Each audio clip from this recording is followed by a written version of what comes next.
ह्रीं नमो हरिहन्ताणम्। ॐ ह्रीं नमो सिद्धाणम्। ॐ ह्रीं नमो आयर्याणम्। ॐ ह्रीं नमो उवध्यायाणम्।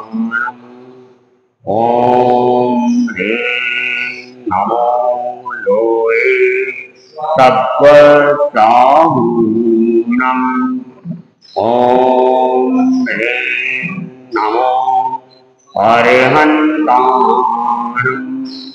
ॐ ह्रीं नमो सिद्धाणम्। ॐ ह्रीं नमो आयर्याणम्। ॐ ह्रीं नमो उवध्यायाणम्।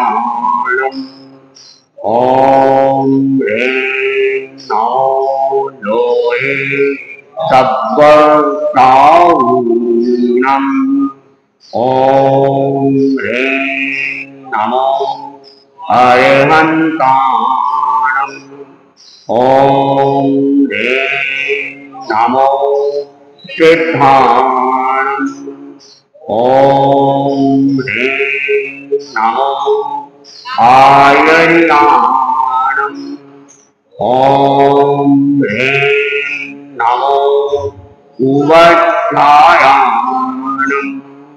ॐ ह्रीं नमो लोये सत्त्वसाहूणम्। एषो पञ्चनमस्कारो सर्वपापनाशनो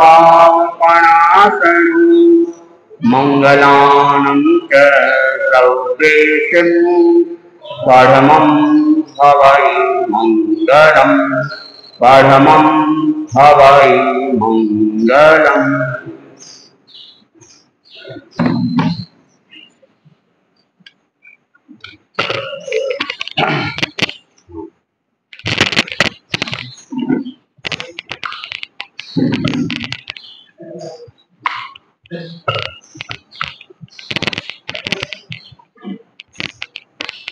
आराध्य के चरणों में कोटि नमन।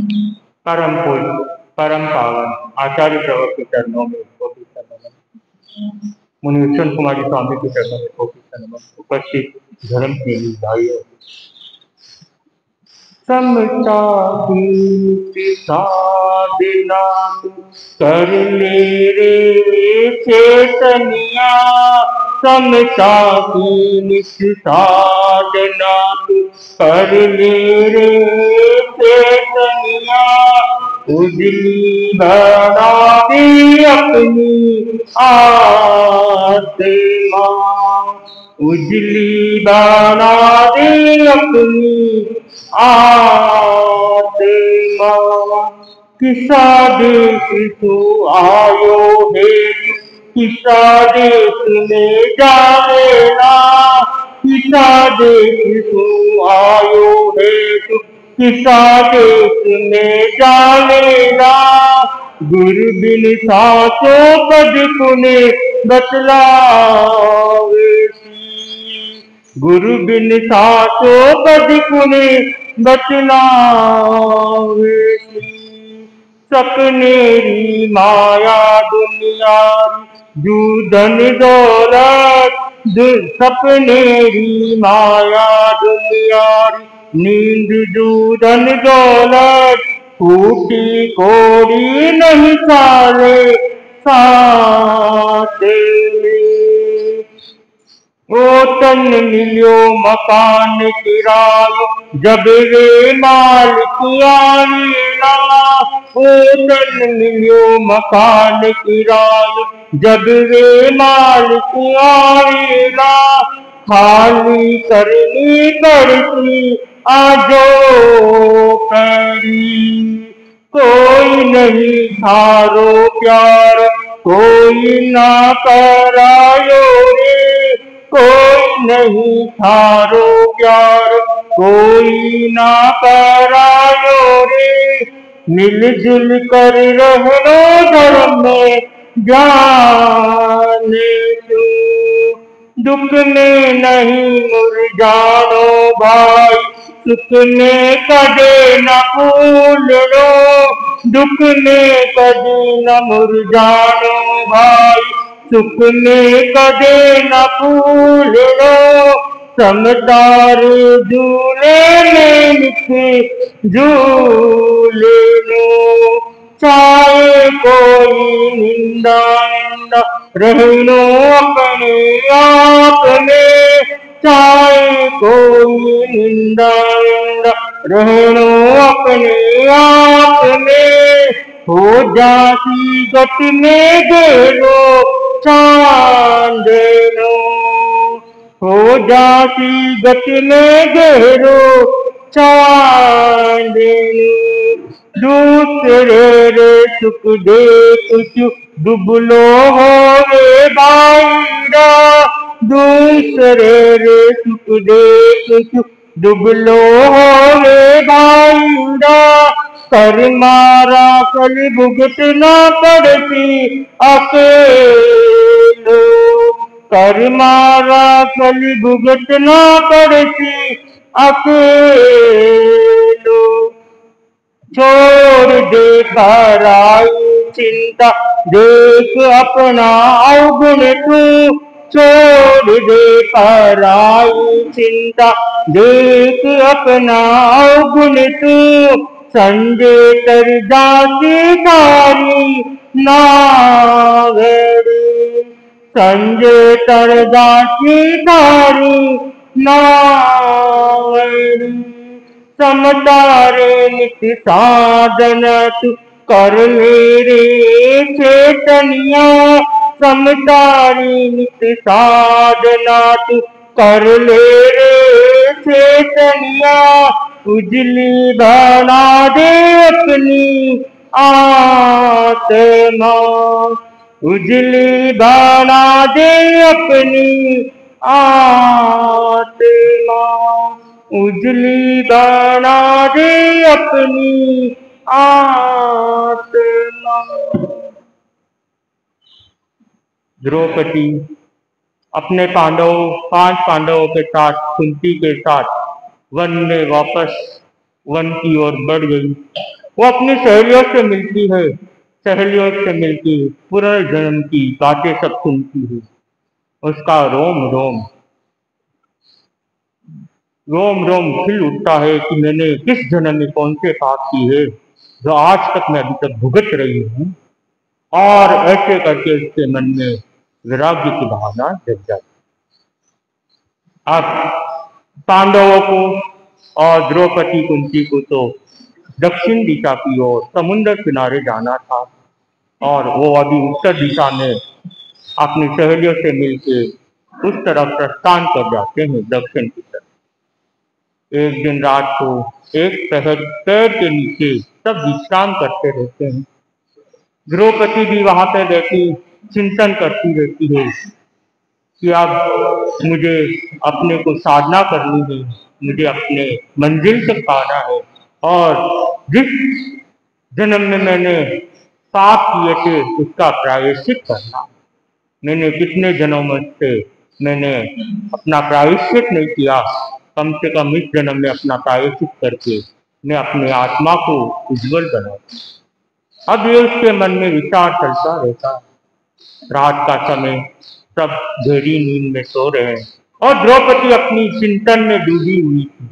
इतने में रात बड़े जंगल में जंगली जानवरों की आवाज आती है। वो घबरा जाती है। जैसे ही वो घबराती है और एकदम से कांपने लग जाती है। कुछ क्षण बाद वो विचार करती है, मैंने कुछ साल पहले भी इसी जंगल में अकेली रात गुजारी थी, तब तो मेरे को डर नहीं लगा, अब मेरे को इतना डर क्यों लग रहा है। तब उसके मन में वो भावना नहीं थी कि मैं अपना कल्याण कर सकूं, वो भावना उस समय नहीं। और अब उसके मन में प्रायश्चित की भावना है, क्षमा करने की भावना थी। तो उसके हर चीज से उसे डर लगता था, कहीं मेरे से पाप नहीं हो जाए, कहीं मेरे से हिंसा नहीं हो जाए। दिन उगने चालू होता है, सूरज की किरणें निकलती है और पांडव द्रौपदी कुंती के साथ आगे बढ़ते हैं और चलते चलते द्रौपदी रात की घटना सुना देती है कि रात को मेरे को इतना डर लगा, आप सब तो गहरी नींद में सो रहे। तो कहते हमको उठा देते, रात को आपको इतना डर लगा तो वो कहती है उठाने की कहाँ जरूरत थी, मुझे तो अपनी आत्मा का कल्याण करना था, मुझे अपने आप को देखना है, अब मेरे को किसका ही सहारा है। इसकी बहकी बहकी बातें सुन के वो भी चकित हो जाते हैं पांडव भी, ये क्या बात कर रही है, इसे क्या हो गया है। अब उसकी बात ना तो ये समझ पाते हैं ना कुछ, समुद्र किनारे पहुंच जाते हैं ऐसे ही धीरे धीरे और वहां पे अपनी झोपड़पट्टी बनाना चालू करते हैं। तो काम चारों पांचों पांडव चीजें लाके देती है, कुंती और द्रौपदी बैठ के उसको पूरा घर बनाते हैं, झोपड़पट्टी बना लेते हैं रहने के लिए। लेकिन द्रौपदी के मन में ना तो कोई चीज की आसक्ति थी ना कुछ था, उसके मन में तो बस धर्म के प्रति मोह लग गया, जैसे धर्म का मोह लग गया, धर्म ज्ञान में लग गया और समय समय पे सामायिक करना, पोषण करना, उपवास करना, उसकी तपस्या के क्रम चालू है। पांडव वो भी धार्मिक थे तो उसके साथ साथ वो भी तपस्या में लग जाते हैं, कभी कभी ये उपवास करते तो सब उपवास कर लेते। अब उनका मन भी धर्म में धीरे धीरे लगने लग गया। अब द्रौपदी अंदर ही अंदर विचार करती है, काश इस जंगल में, इस समुद्र किनारे कोई साधु संत आ जाए, मेरा कल्याण हो जाए। उसके उनके मन में ऐसी भावना जग जाती। वो बार बार बस मन में ही विचार करती है, काश इस जंगल में, इस समुद्र किनारे कोई साधु संत आ जाए, कोई साधु संत आ जाए, कोई साधु संत। और एक दिन उसकी भावना फल जाती है, वहां पे संतों का आगमन होता है। जब संतों का आगमन होता है वो हर्ष उल्लास हो जाती है और अपनी भावना प्रकट करती है संतों के सामने और कहती है मेरे को भी दीक्षा लेनी है, आप कृपा कराए और मेरे को भी दीक्षा देने की कृपा। जब पांडवों के सामने ये दीक्षा की बात आती है तो पांडव सोचते हैं अब तुम दीक्षा ले रही है तो हम भी आपके साथ दीक्षा ले लेंगे। तो कुंती कहती मैं रह के क्या करूंगी, मैं भी दीक्षा। अब पांचों के मन में, छयों के मन में वैराग्य की भावना, सातों के मन में, और सातों दीक्षा के लिए तैयार हो जाते हैं।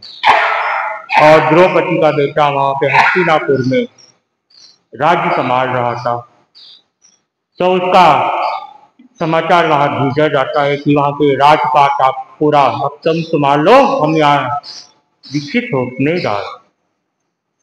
और यहाँ पे संतों के पास सब दीक्षित हो जाते हैं और अपनी अपनी साधना में लग जाते हैं। द्रौपदी अपनी साधना करती है, कुंती अपनी अपने अपने हिसाब से अपनी अपनी साधना करती है। और द्रौपदी को तो वो बैठा हुआ था कि मैंने तुम्बे की सब्जी गिराई थी और मेरे कारण संतों की देह गमन हो गया था, मुझे इसका पश्चाताप करना है, मेरे से गलती हो गई, मेरे को क्षमत भावना, उस जी से क्षमत भावना करना। बस उसके दिमाग में वही बैठ गया था कि मेरे को किसी भी हालत में उस आत्मा से क्षमत भावना करना है जिसको अनजाने में मेरे से गलती हो गई। और वो संतों के पास पहुंच जाती है, अपनी पूरी घटना सुनाती है कि मैंने उस भाव में ऐसा ऐसा कांड किया था और मुझे माफ करे, क्षमत कामना करे, क्षमा करे और मेरे को प्रायश्चित दिलाए। तो मुनिवर फरमाते हैं आपके मन में भावना आ गई प्रायश्चित की, वही बड़ी बात है, नहीं तो भावना आने की बहुत कठिन है। लोग तो पाप किए जाते हैं लेकिन मन में प्रायश्चित की भावना नहीं है। चाहे साधु हो चाहे श्रावक हो, कम से कम साल में एक बार तो प्रायश्चित ले लेना चाहिए, चाहे अपने से गलती हो नहीं हो। हमारे तो नियम है ही है कि हम दोनों टाइम प्रायश्चित ले लेते हैं, और उसके बाद कोई बड़ी गलती हो जाए, प्रमाद हो जाए, उसके भी प्रायश्चित ले लेते हैं। और जब गुरुदेव के दर्शन करेंगे तब गुरुदेव की ओर भी जिसका प्रायश्चित आता है उसका प्रायश्चित हम ले ही लेते हैं। श्रावक श्राविकाओं को इस चीज का ध्यान रखना चाहिए। कम से कम जब भी हम गुरु दर्शन करें तब हम भी प्रायश्चित लें। साल भर, 2 साल, 3 साल, जितना हो सके अपना प्रायश्चित का क्रम रहना चाहिए। तो उसके मन, द्रौपदी के मन में भी प्रायश्चित के भाव रहते हैं। तो मुनि से करना चाहिए, जैसा चल रहा है आपकी साधना चलाओ, और आपको प्रायश्चित आपके मन में भावना आने से ही प्रायश्चित हो जाता है। और अपनी तपस्या में नींद होती है, वो तो पहले से बेले बेले पार में कर रही थी, तो उसी क्रम को आगे बढ़ा लेती है कि मैं बेले बेले पार में।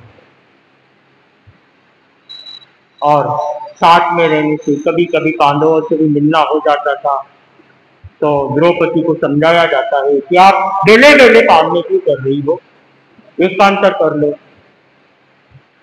फिर भी उसके मन में बस मेरे को तो जो क्रम चल रहा है उसमें मैं बहुत खुश हूँ, और उसी क्रम में वो आगे बढ़ना चाहती है। फिर कहती ठीक है, जैसे तुम्हारी इच्छा हो वैसा चलाओ। और द्रौपदी अपना क्रम चालू रखती है, और यहाँ पे पांडव भी अपनी तपस्या चालू रखते हैं, कुंती भी अपनी तपस्या में लीन हो जाती है। और उस जमाने में जब तपस्या खूब होती थी, साधु संत हो लंबी लंबी तपस्या करते थे। कोई कोई संत ऐसे थे कि मास कमन की तपस्या में एक दिन का पारना वापस मास कमन पचक लेते थे। ऐसे भी बहुत संत हुए उस समय। आज भी करने वाले करते हैं, किसी के बेले की तपस्या चल रही है, किसी के केले की तपस्या चल रही है, साल साल भर केले केले की पारना करते हैं, कोई बेले बेले की पारना कर रहे हैं। और जैन परंपरा के हिसाब से तप में भी परम निष्ठा मानी गई है, तप से भी एक मोक्ष का मार्ग माना गया है, और तप में भी आज भी साधु संत खूब आगे बढ़ी है। तो वो भी पांचों पांडव, कुंती और द्रौपदी भी अपने लक्ष्य की तरफ आगे बढ़ रहे हैं, और धीरे धीरे एक एक करके अपनी आयु पूरी करके देव गमन में लगे। द्रौपदी भी अपना आयु पूरा कर 5वें स्वर्ग में चली जाती है, और आगे जाके वो वापस जन्म लेके वो मुक्ति को प्राप्त कर। ये हमने अपनी तरफ से एक द्रौपदी की कहानी जो भी इतिहास में लिखी हुई थी, हमारे पास जो किताब थी उसमें लिखी, जो सुनाने की कोशिश की थी। इसमें कोई भी गलती हुई हो, और बोलने में, चालने में किसी भी आगे पीछे बोला हो, किसी भी कुछ भी आगे पीछे जोड़ा भी हो, और जो उसके अंदर नहीं हो उसे भी बोला हो, तो मैं उस सती के प्रति, उस पांडवों के प्रति, जो उन सभी आत्माओं से मैं क्षमा कामना करता हूँ। और मैं ये कहानी यही खत्म कर रहा हूँ, और हम अब आगे देखेंगे, कल से नहीं कोई कुछ सुनाने की तैयारी करेंगे। इसी के साथ ओम।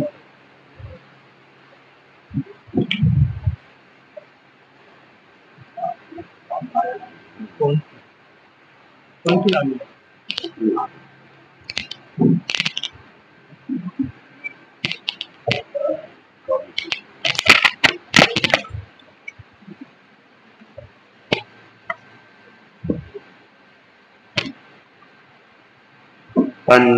पन्नगेत्र सुरेन्द्रेत्र कौशिके पाद संस्पृशि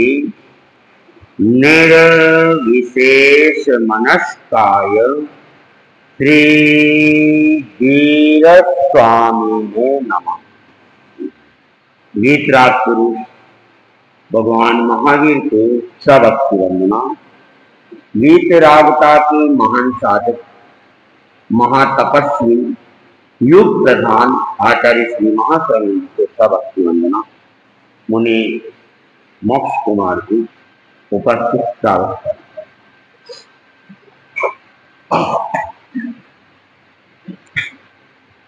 अहो प्रभु तुम ही दायक शिव कंठना। अहो प्रभु तुम ही दायक शिव कंठना।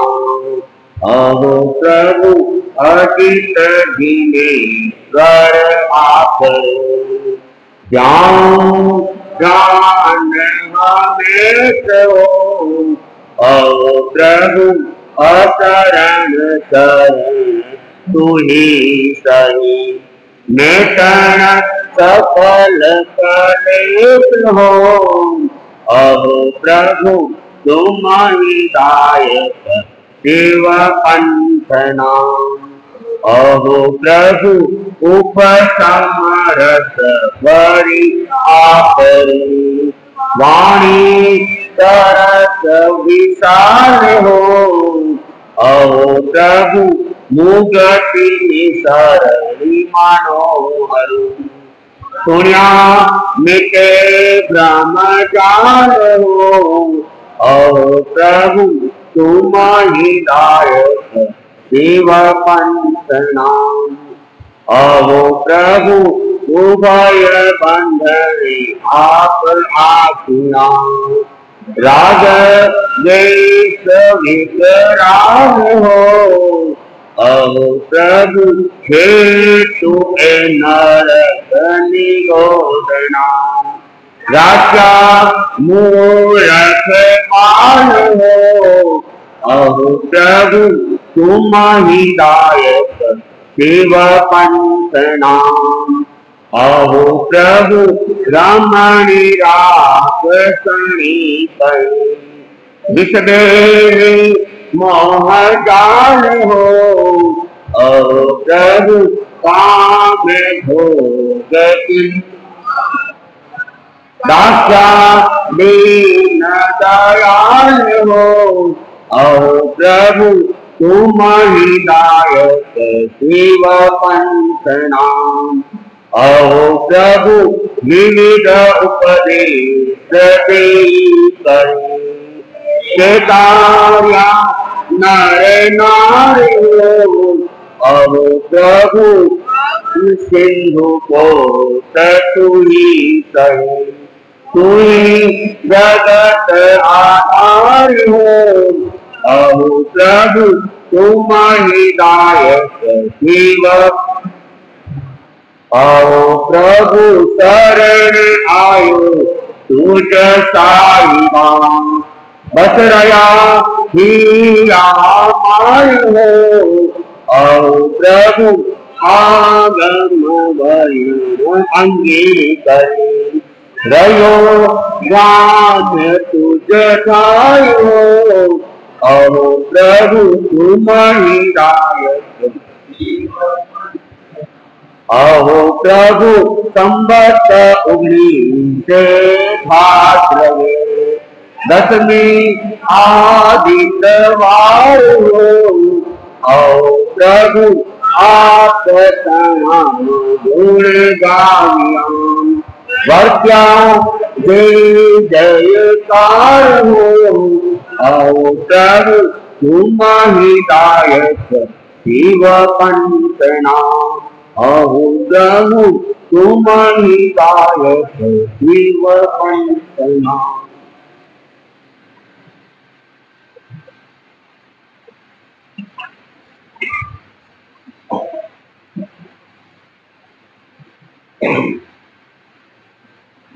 ज्ञाता धर्म कथा का पहला अध्ययन तैनम से सैन्य राया कल्लम पाउत स्वभावाय रयणीय फुल्लुप्पल कमल कोमलून्य नियम्नि अहम पंडुरे पभाए रक्ता शोभत पदार्थ किंचुयन सूय मोह गुंजद्ध बंधु जीवक पारावय चलन नयन पर हुई सुरत लोयन जासुमण कुसुम जलीय जलन तवनिक जल कलश हिंगुलई निगर रुवाई वेग रे हंत सरिस्तरिये दिवायरे अतमेण उदिये तस्य विनिकर कर परम करो यार पारक धम्मे अंधयारे बाला तौ कुंकु में खचित टेक जीव लोए लोयन विषयाणु या विगत संगत संदंड सियम्मी लोए कमर कमलागार चंद बोए उत्तियम्मी सुरे सहस रम्मी येरे तैसा जलंते कई निजाओ उत्थेता गेणे अत्तन साला तेणे उवागत्ता अत्तन सालम अनुपवितई।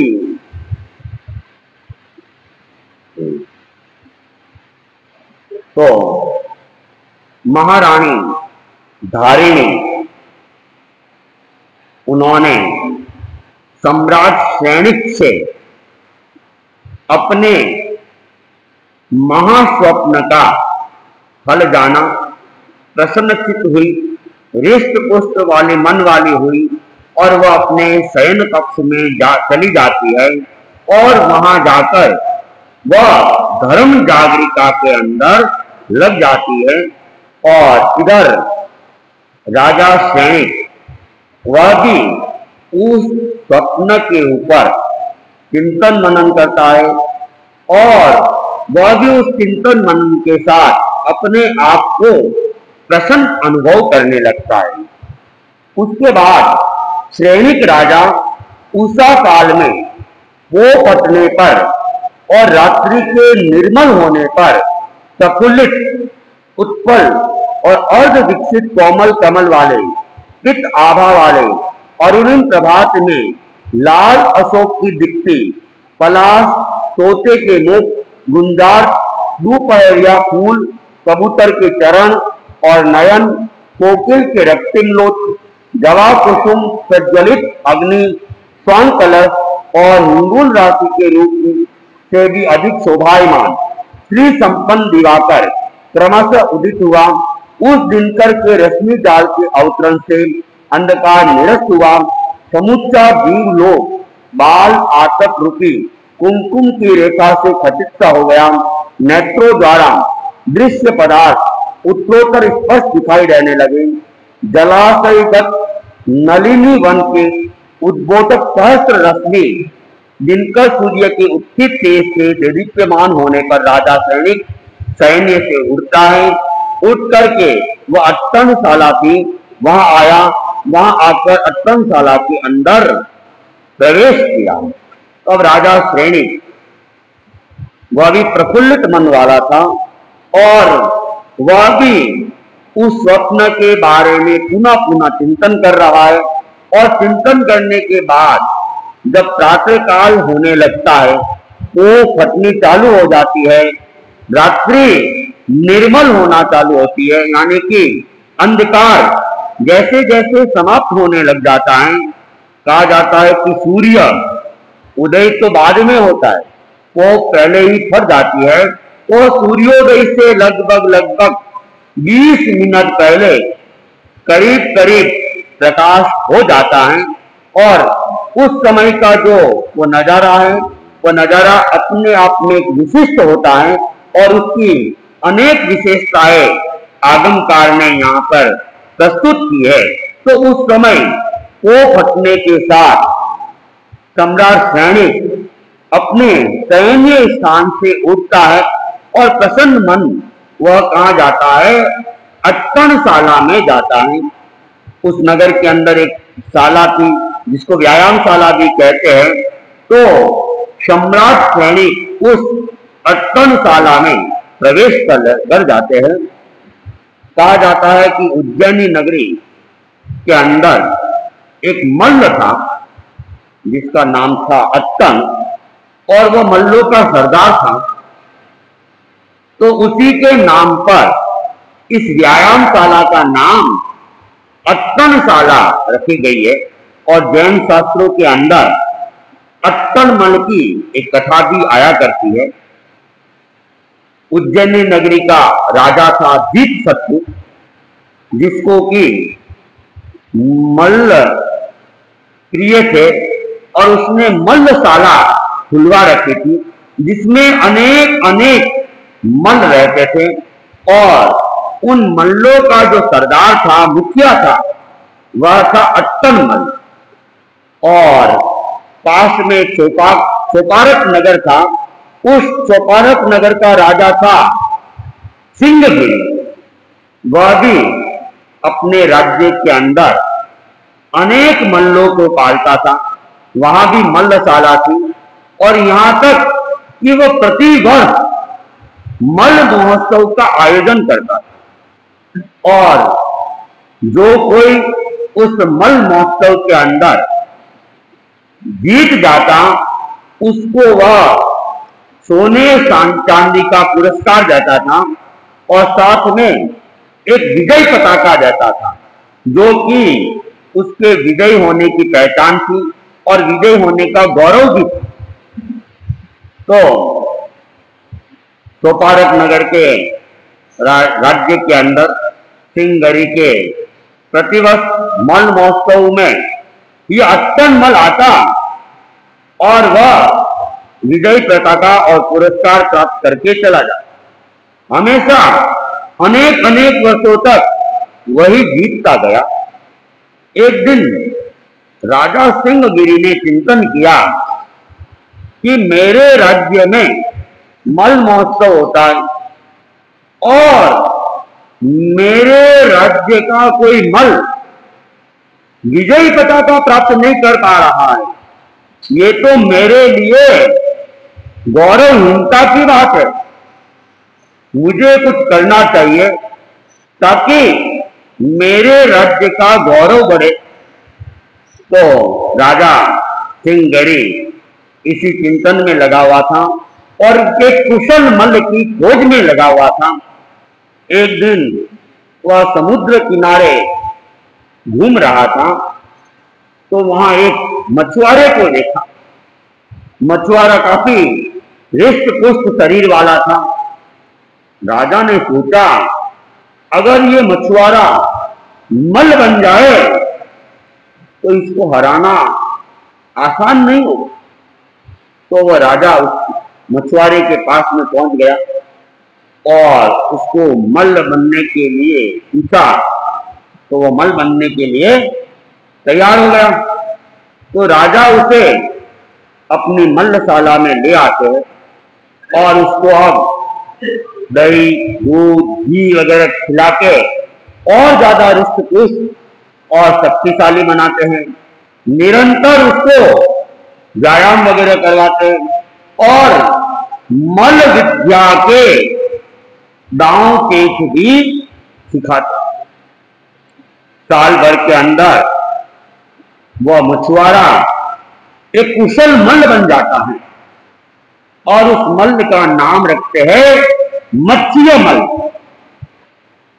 जब मल्ल महोत्सव का समय आया, मत्स्य मल्ल को भी उतारा गया। अनेक अनेक मल्ल आए हुए थे, और अट्टन मल्ल भी आया हुआ था। तो मल्लों के प्रतियोगिताएं चालू हुई, और अंत के अंदर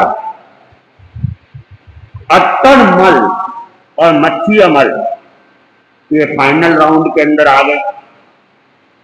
और फाइनल राउंड में मत्स्य मल्ल की विजय हो जाती है। अट्टन मल्ल जो वर्षों से विजय पताका लेके जाता था, वह हार जाता है, और मत्स्य मल्ल जीत जाता है। और राजा सिंहगिरी वो बड़ा प्रसन्न हो गया कि इस बार मेरे राज्य का गौरव सुरक्षित रह गया, और विजय पताका हमारे राज्य में ही रह गई। मत्स्य मल्ल को पुरस्कृत भी किया जाता है, विजय पताका भी दी जाती है। उधर अट्टन मल्ल वो बड़ा दुखी हो गया, क्योंकि वर्षों से जो जीतता आ रहा था, तो उसे हार पसंद नहीं आ रही थी।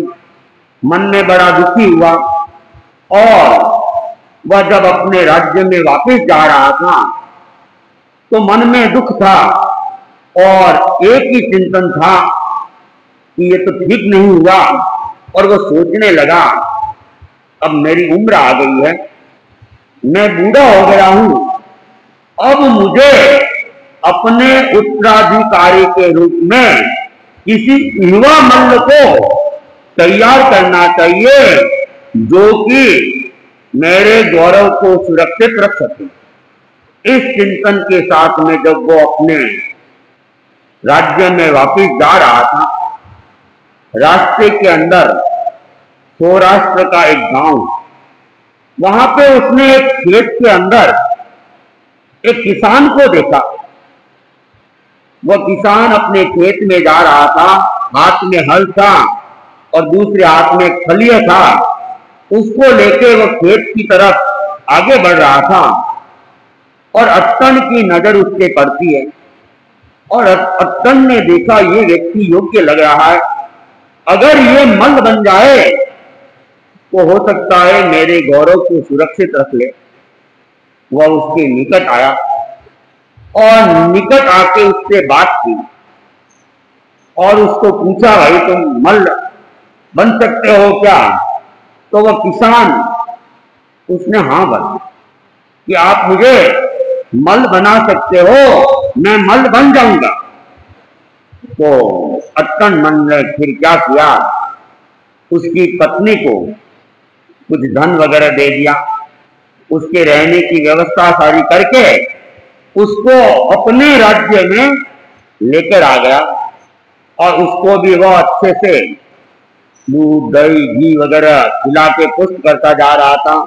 रोज निरंतर उसको व्यायाम करा रहा था और साथ में मल्ल विद्या के दांव के सिखा रहा और साल भर में एक अच्छे कुशल मल्ल के रूप में उसको तैयार कर दिया और उसका नाम रखा गया फल्य मल्ल।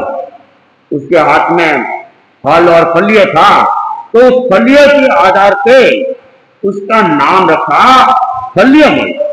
वह भी एकदम अच्छा कुशल मल्ल हो गया और मल्ल विद्या के सारे दांव के सीख गया। साल भर बाद जब मल्ल महोत्सव का आयोजन हुआ तो इस बार अत्तन मल्ल अपनी जगह अपने उत्तराधिकारी को, फल्य मल्ल को वहां पे उतारता है।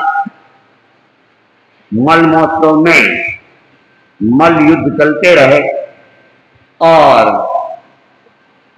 जब फाइनल राउंड आया तो एक तरफ मत्स्य मल्ल और दूसरी तरफ फल्य मल्ल। अब फाइनल राउंड चालू हो गया। सुबह से शाम तक मल्ल युद्ध चलता रहा। न मत्स्य मल्ल हार मान रहा है, न फल्य मल्ल हार मान रहा। शाम हो गई, तब जाके फिर मल्ल युद्ध को रोका गया। निर्णय कुछ हुआ नहीं। तब निर्णय के लिए पुनः दूसरे दिन मल्ल युद्ध की घोषणा की गई कि दूसरे दिन वापस ये मल्ल युद्ध होगा, जो जीतेगा उसे विजयी पताका दी जाएगी। तो दिन भर मल्ल युद्ध हुआ था और मल्ल युद्ध में तो उठा पटक सब होती है, मार भी पड़ती है। तो अत्तन मल्ल ने अपने शिष्य फल्य मल्ल को कहा, देख भाई, कहीं कोई दर्द हो, कहीं चोट महसूस कर रहे हो तो तुम बता दो मुझे। तो वह फल्य मल्ल, उसने सरलता के साथ में सब कुछ बता दिया। मेरे यहाँ बहुत दर्द हो रहा है और स्थिति को मैं सहन नहीं कर पा रहा हूँ। कल कैसे युद्ध होगा मेरी समझ में नहीं आ रहा, क्योंकि जब चलता रहता है तब तक तो खून गर्म होता है, लेकिन जब एक बार विश्राम हो जाता है तो फिर अकड़ भी बढ़ जाती है, फिर युद्ध करना मुश्किल होता है। तो फल्य मल्ल ने अत्तन मल्ल को सब बता दिया। तो अत्तन मल्ल ने सहस्त्रपाक तेल से जहां जहां भी उसके दर्द वगैरह था अच्छे से मालिश की और उसको रात भर में एकदम तरोताजा कर लिया। उधर राजा सिंहगिरी वह भी अपने मल, मत्स्य मल को पूछते, भाई तुम्हें कोई दर्द वगैरह तो नहीं है? वो मत्स्य मल को थोड़ा अहंकार था, पिछली बार विजय पताका प्राप्त की हुई थी, और अहंकार के अंदर उसने राजा को कहा, नहीं नहीं, मुझे कोई दर्द नहीं है और मुझे किसी भी प्रकार की मालिश की अपेक्षा नहीं है। ठीक है, जब सब ठीक है तो इधर वो फलीय मल तो अच्छे से जहां भी पूरे शरीर में मालिश करनी थी करवा दी, दर्द था उस दर्द का निवारण कर दिया, तरोताजा हो गया, फिर से युद्ध के लिए तैयार हो गया।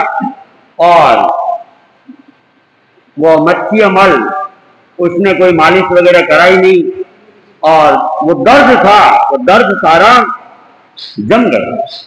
दूसरे दिन दोनों का युद्ध होता है, लेकिन उसकी जगह जगह दर्द के कारण से वो आज पूरी अपनी कुशलता के साथ में मल्ल युद्ध नहीं कर पाया, और थोड़ी ही देर में फलीय मल से क्या हो जाता है, परास्त हो जाता है। और अट्टन मल का शिष्य फलीय मल वह उस प्रतियोगिता के अंदर विजयी हो जाता है। राजा सिंहगिरी ने उसका सम्मान किया, सोना चांदी दिया, विजय पताका की। तो कहा जाता है कि जो शिष्य सरल होता है वह अपना कल्याण कर लेता है। फलीय मल ने सरलता के साथ जो कुछ था अपने गुरु को बता दिया, और गुरु ने समस्या का निवारण कर लिया। वैसे ही साधकों के लिए भी कहा गया है कि साधक व्यक्ति गुरु के सामने क्या है, सरल बन जाए। जो कोई भी दोष वगैरह लगा है आलोचना कर ले, जो कोई भी कमी है गुरु के सामने सरलता के साथ प्रकट कर ले। ऐसा करने वाला इस लोक में और परलोक में दोनों में ही अपना सम्मान भी प्राप्त करता है, कल्याण को भी प्राप्त कर लेता है। तो ये जो अट्टन मल ये काफी प्रख्यात था, तो उसके नाम से ही अट्टनशाला चलती थी, जिसको व्यायामशाला भी कहा जाता था। वहां पे राजा सैनिक आता है, सुबह सुबह वह भी, आजकल तो लोग जिम में जाते हैं, तो उस समय भी राजा महाराजा सैनिक वगैरह, क्योंकि सबको ही अपने शरीर को अगर स्वस्थ रखना है, हृष्ट पुष्ट रखना है, तो कहते हैं कि व्यक्ति को शरीर का उपयोग करना पड़ता है, शरीर को काम में लाना पड़ता है। मेहनत करते हैं उन लोगों के लिए तो ज्यादा अपेक्षा नहीं रहती है, लेकिन जो मेहनत का काम नहीं करते हैं तो उन्हें आसन प्राणायाम वगैरह करके अपने शरीर को स्वस्थ और फिट रखना पड़ता है। तो राजा महाराजाओं के लिए तो ये विशेष जरूरत पड़ती थी, क्योंकि अगर वह शरीर स्वस्थ नहीं रहेगा, शरीर में अकड़न होगी, तो युद्ध के समय परेशानियां पैदा हो जाएगी। तो युद्ध वगैरह के लिए तत्पर रहने वाले राजा महाराजा अपने शरीर का पूरा ध्यान रखते थे। तो सम्राट सैनिक वह भी नियमित व्यायामशाला में जाता, व्यायाम करता था। आगे वो अब क्या कर रहा है, कैसे चल रहा है, वर्णन हम आगे सुनेंगे।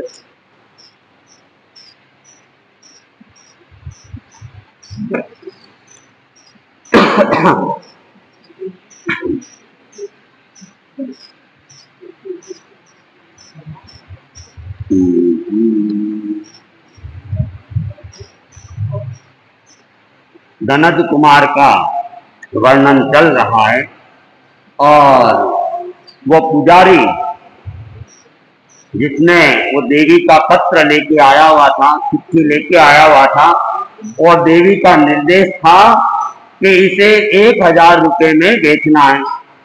दिन भर वह अपने पुर्जे के बारे में लोगों को आह्वान करने लगा, पुर्जे की विशेषता बताता रहा, लेकिन कोई भी खरीदने के लिए तैयार नहीं था। अंत में शाम के समय धनत कुमार अपनी दुकान से घर जा रहा था, चौराहे के ऊपर भीड़ देखी और वो वहां आता है कि भीड़ किस बात की है, क्या बात है। तो वहां आया तो उसने भी उस चिट्ठी के बारे में सुना, देखा और पुजारी से बातचीत की और पुजारी की दयनीय स्थिति को देखा तो उसने 1000 रुपया वैसे भी विसर्जन कर ही रहा था तो कि मेरे कारण इसको सहयोग मिल जाएगा और ये देवी का पत्र भी मुझे मिल जाएगा। तो उसने उसको 1000 रुपये दिए और 1000 रुपये देकर वह पत्र खरीद लेता है और पढ़ता है और पढ़ के खुश होता है और खुश होते हुए वह घर आता है। आया धनत कुमार, आया धनत कुमार, साहस का अवतार आया धनत कुमार, आया धनत कुमार। किसुन एक पहले चल आता, धनत पिता को गड़बड़ काता। किसुन एक पहले चल आता, धनत पिता को गड़बड़ काता। सूत स्वचंद अपार आया धनत कुमार, आया धनत कुमार। साहस का अवतार आया धनत कुमार। तो धनत कुमार उस कागज को लेके घर आ रहा है और वह घर पहुंचे उससे पहले एक किशुन व्यक्ति कहां पहुंच जाता है, धनत के घर पहुंच जाता है। किशुन कौन होता है? किशुन कौन होता है? किशुन हाँ हाँ, चुगलखोर। जो चुगलखोर होता है उनके लिए कहा जाता है किशुन। 18 पापों के नाम आपको पता होंगे, दानती पाप, निशावाद, अरताराम, मैथुन, परिग्रह, क्रोध, मान, माया, लोभ, राग, द्वेष, कलह, अव्याख्यान, शून्य, पर परिवार, रति रति, माया निशा, मिथ्या दर्शन, कल्यता। तो इसमें एक पाप है शून्य पाप। शून्य पाप का मतलब है किसी की चुगली करना और इसको तो बहुत बड़ा पाप माना गया है। और किशोर व्यक्ति क्या करता है, बिना मतलब की बात भी कर लेता है और लोगों को भिड़ाना करना, कलह का वातावरण तैयार करना, लोगों में शत्रुता पैदा करवाना, ये किशुनों का काम है। एक दोहे में भी कहा गया है, उल्टी को सुल्टी करे, सुल्टी को उल्टाई, करे बुरी सब जगत की, के नर चुगल कहा। कि चुगल कौन? के उल्टी को तो सुल्टी कर देता है और सुल्टी बात को उल्टी कर देता है और वह सब जगत की क्या है, बुराई करता रहता है। और उसके कारण से अनेक बार अनेक तरह की समस्याएं भी पैदा हो जाती है। रामायण में भी आप देखते हैं कि एक मंत्रा के कारण से क्या हो गया, जहां राजा राम का, राजकुमार राम का राज तिलक होना था, वहां उनको वनवास मिल गया। मंत्रा ने भड़का दिया और उस मंत्रा के भड़काने से कैकेयी के विचार भी दुर्विचार हो गए। उसके पहले विचार दुर्विचार नहीं थे, वह तो राम को अपना बेटा ही मानती थी। और जब उसने सुना राजा राम का, राजकुमार राम का राज तिलक होगा तो वह भी खुशियां ही मना रही थी। लेकिन मंत्रा बीच में आई और मंत्रा ने आकर उन खुशियों की हवा को भगा दिया और उसके दिमाग में एक बात बिता दी कि राजा तो कौन होना चाहिए, भरत होना चाहिए। और इतनी बार कही कि माता कैकेयी, उसके भी विचार मंत्रा के अनुकूल हो गए। एक बार में नहीं हुए, बार बार मंत्रा के कहने से उसको भी लगा और उसने वरदान के रूप में भरत के लिए राज्य मांग लिया। तो ये चुगलखोर होते हैं, ये बड़े खतरनाक होते हैं और स्वयं अपने लिए तो अहित करते ही है, दूसरों के लिए भी अहित कर देते हैं। खुद के तो कर्मों का बंधन होगा ही, दूसरों के लिए भी कर्म बंधन के निमित्त बन जाते हैं, दूसरों के लिए भी हानि पैदा कर देते हैं।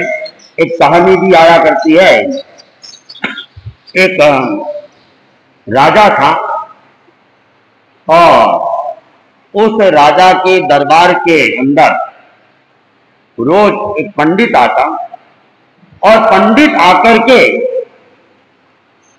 राजा को रोज या तो कोई श्लोक सुनाता, सुवाक्य सुनाता या कभी कथा सुना देता।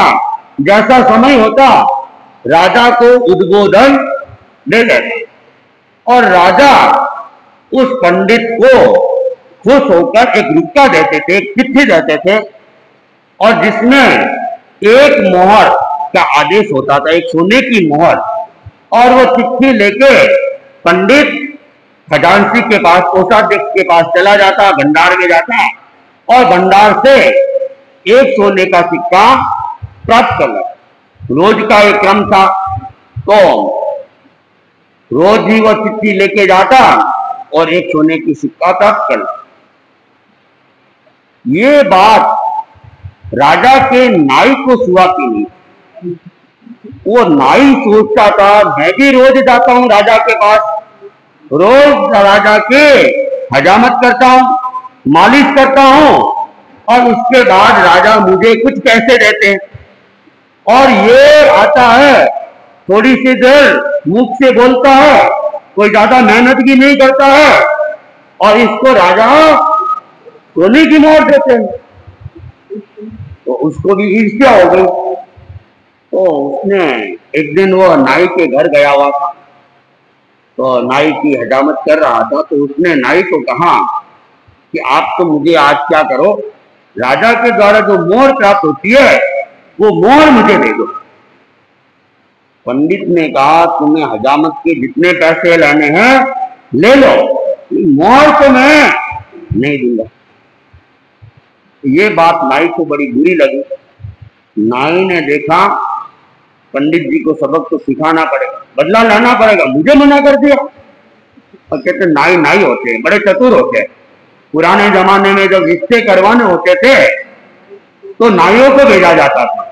हाँ, तो नाई लोग जाते वे बात बनाने में, बात बिठाने में, दोनों में होशियार होते हैं। और कहा गया कि मनुष्य के अंदर सबसे चालाक कोई है तो वो नाई होता है। ऐसा नीतिकार कहते हैं कि पक्षियों में कौवा और आदमियों में नाई बड़े चालाक होते हैं और बड़े धूर्त भी होते हैं।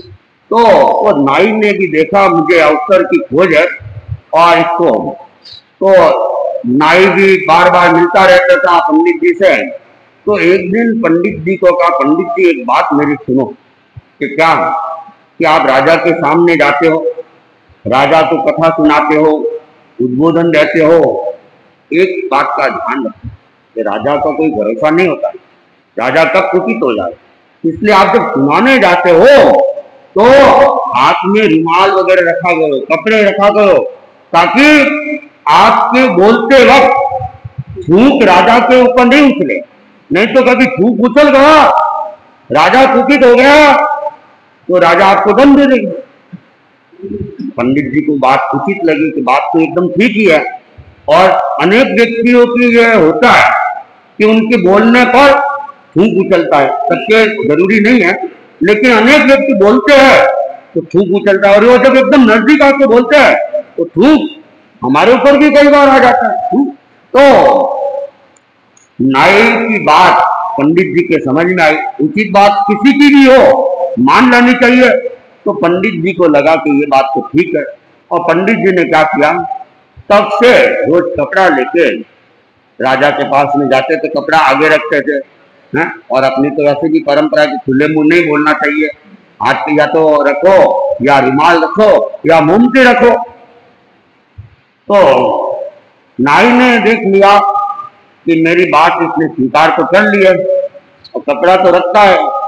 एक दिन वह राजा की हजामत कर रहा था, तब राजा को कहा कि महाराज, कल मैं नाई से मिला था और नाई को मैंने पूछ लिया कि तुम दरबार में जाते हो तो ये कपड़ा सामने क्यों रखते हो, ये कपड़ा रखने के ऐसे क्यों बोलते हो? कोई नहीं बोलता कपड़ा रख के, तो तुम कपड़ा रख के क्यों बोलते हो?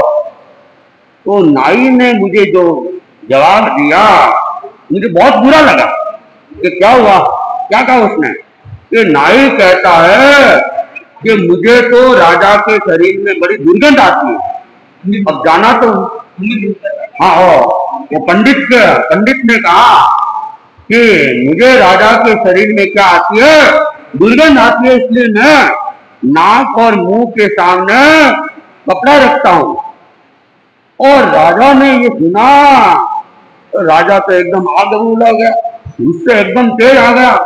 उसने देखा कि देखो पंडित को मजा चखाना पड़ेगा, मेरे शरीर में उसको दुर्गंध आ रही है, अरे रोज स्नान करता हूँ और चंदन का लेप करता हूँ फिर भी उसको दुर्गंध आती है। राजा को गुस्सा तो चढ़ गया और जब दरबार का समय हुआ राजा दरबार में गया और पंडित जी आ गए और वे सुना रहे थे। तो कभी राजा का ध्यान गया नहीं था कपड़े की तरफ, लेकिन आज तो कान भरे हुए थे।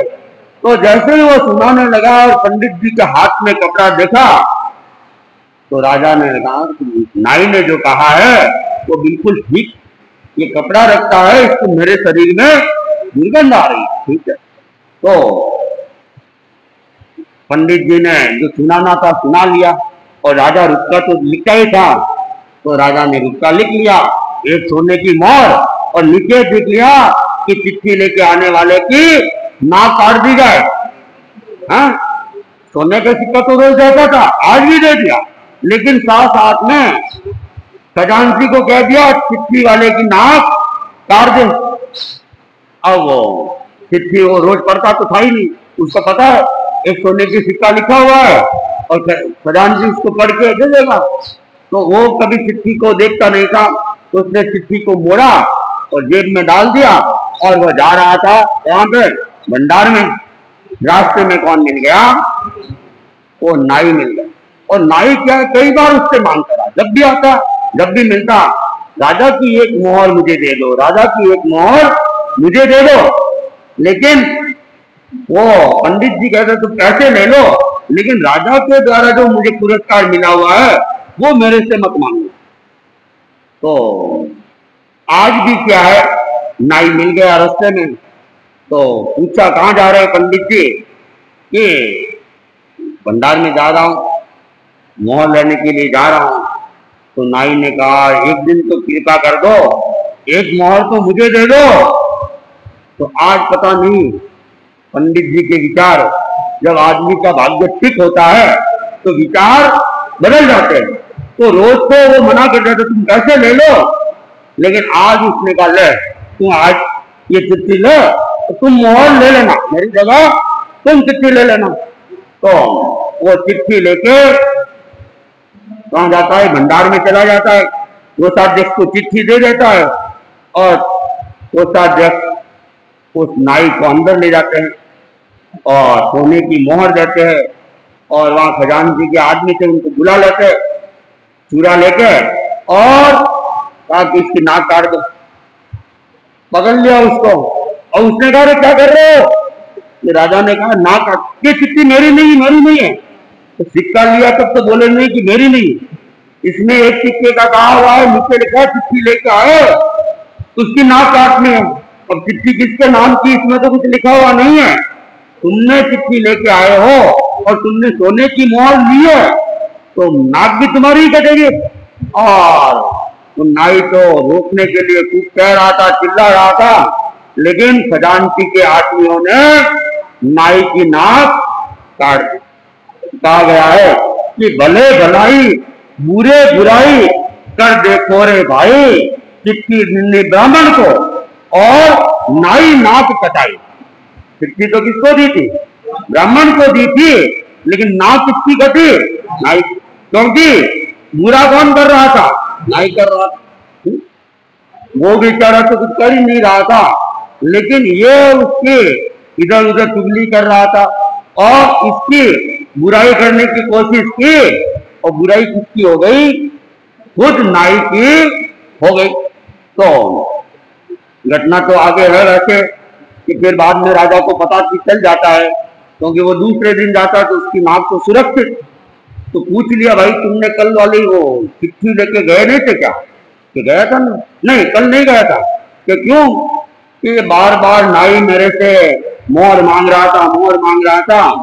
तो कल मुझे दया आ गई और मैंने वो चिट्ठी उसको दे दी थी, इसलिए कल खजाने से चिट्ठी वो मोहर तो की जाए, नाई ने प्राप्त करी।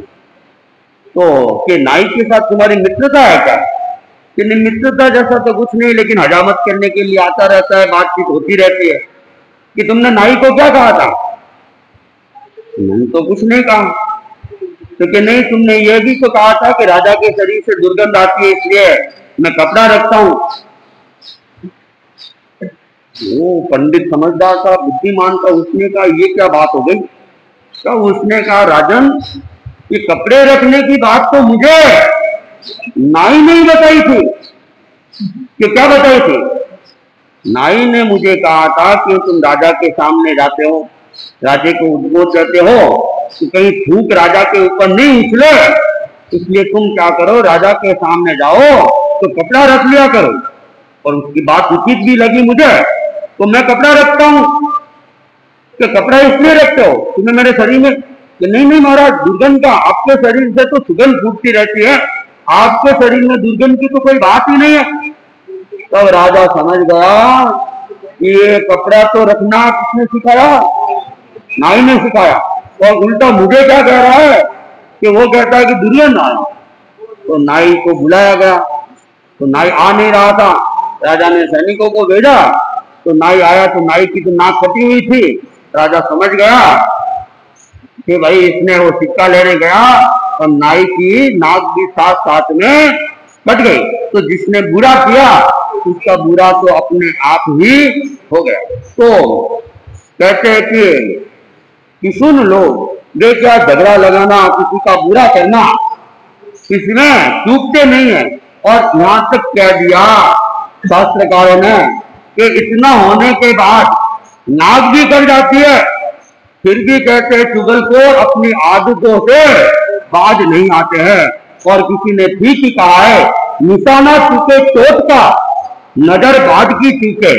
निशाना चुके चोट का, नजर बाज की चूके। 100 जूते खाए पर चुगलखोर न चूके। कि जो बाज होता है उसकी कहते नजरें बहुत तेज होती है, कि कदाचित वो भी चूक जाए।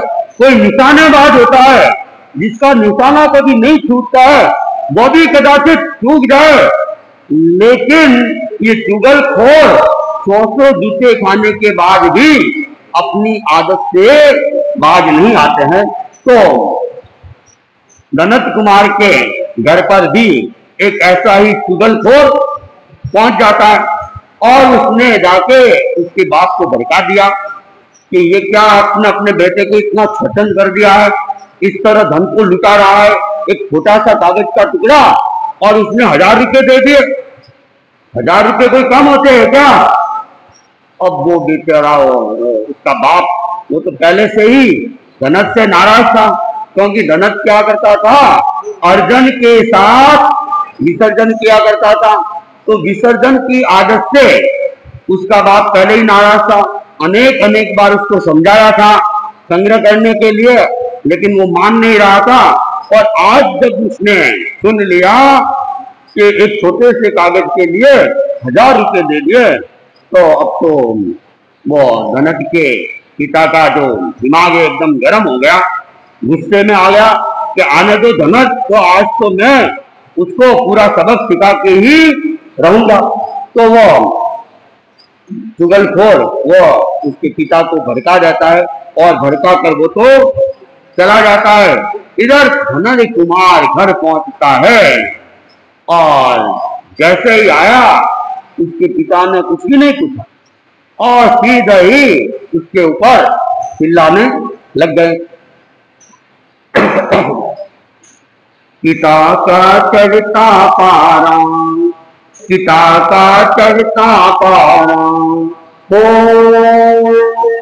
भूल गया है भान क्रोध का काम करारा, भूल गया है भान क्रोध का काम करारा, पिता का चढ़ता पारा, पिता का करता पारा। मन बिगड़ा बिगड़ी है वाणी, गरम हुआ आगी से पानी, मन बिगड़ा है बिगड़ी है वाणी, गरम हुआ आगी से पानी हो। घर आते ही बुरी तरह सुत को फटकारा, घर आते ही बुरी तरह सुत को फटकारा, पिता का चढ़ता पारा, पिता का चढ़ता पारा। तो अब धनत के पिता का पारा तो एकदम ही चढ़ गया कि छोटे से कागज को 1000 रुपये में खरीद लिया। 1000 रुपये कोई कम होते हैं क्या? और वर्तमान की भाषा में कहे तो 1000 उस समय के और आज के 1 करोड़ लगभग समतुल्य कहा जा सकता है। तो एक छोटे से कागज के लिए इतने रुपए देना, ये तो एकदम ही अनुचित है। और धनज को मैं बार बार समझा रहा हूं, लेकिन मान ही नहीं रहा, और ये उसकी आदत उड़ाने की दिन ब दिन बढ़ती जा रही है। तो जैसे ही धनज आया और उसका पिता, उसका तो पारा चढ़ा हुआ ही था, और वो पिता सारा भान भूल गया, विवेक भूल गया, और क्रोध में आके धनज को डांटने फटकारने लगा।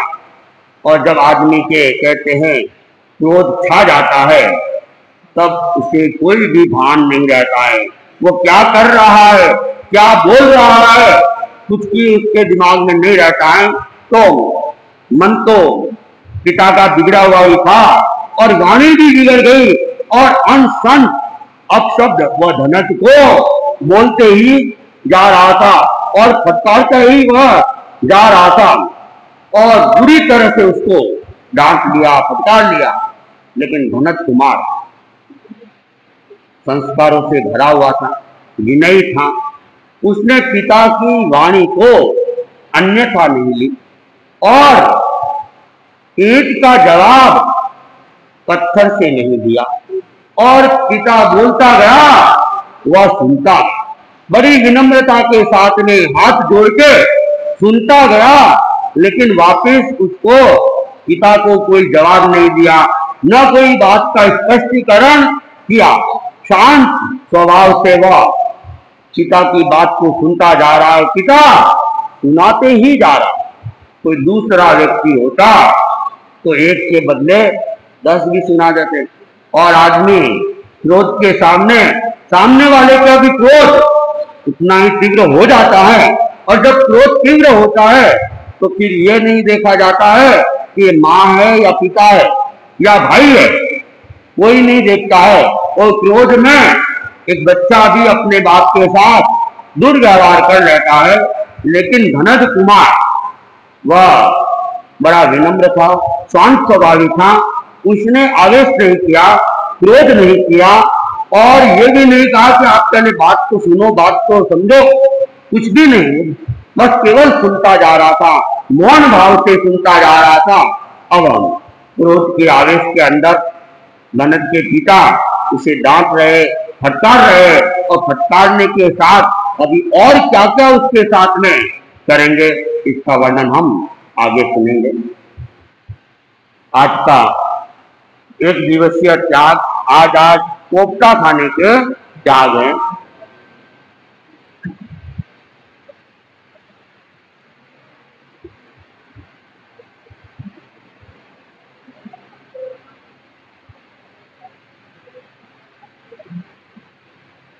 बारी का उपवास आज 11 है, 11 की बारी। पुनीत लोग अनुमति सौम्या तुलसी सौंदर्य बलवारी संपदा संपदा और कल है, बारी है, जिसको हो गया अंजलि,